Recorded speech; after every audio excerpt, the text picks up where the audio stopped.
میں راحت اندوری۔ میرے عزیز دوستو، اگر آپ نے ہماری پچھلی ویڈیو نہیں دیکھی تو ضرور دیکھیں۔ اس میں میں نے دل سے کہی ہوئی بہت سی خوبصورت شاعری پیش کی ہے۔ آج کی اس ویڈیو میں آپ کے سامنے نئی غزلیں اور اشعار لے کر حاضر ہوا ہوں۔ امید ہے آپ انہیں پیار اور توجہ کے ساتھ سنیں گے۔ جیسے مجھے یہ اشعار کہتے ہوئے سکون اور خوشی ملتی ہے، ویسے ہی آپ کو سن کر لطف آئے گا۔ سنیے، عرض کیا ہے۔ اب سنیے میری شاعری۔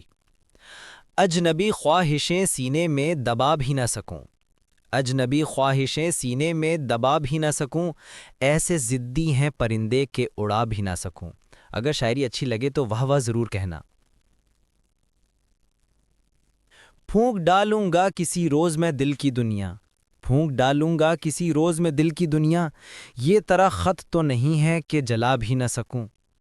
میں غیرت بھی کوئی شے ہے کہ محفل میں مجھے، میں غیرت بھی کوئی شے ہے کہ محفل میں مجھے اس نے اس طرح بلایا ہے کہ جا بھی نہ سکوں۔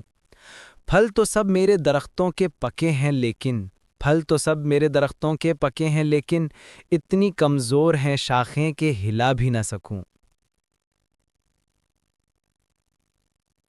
ایک نہ ایک روز کہیں ڈھونڈ ہی لوں گا تجھ کو، ایک نہ ایک روز کہیں ڈھونڈ ہی لوں گا تجھ کو، ٹھوکریں زہر نہیں ہیں کہ میں کھا بھی نہ سکوں۔ اگر آپ کو میری شاعری اچھی لگی ہو تو ہمارے چینل کو لائک کریں، سبسکرائب کریں، کامنٹ کریں اور زیادہ سے زیادہ دوستوں کو بتائیں۔ آپ کا بہت بہت شکریہ مجھے سننے کے لیے۔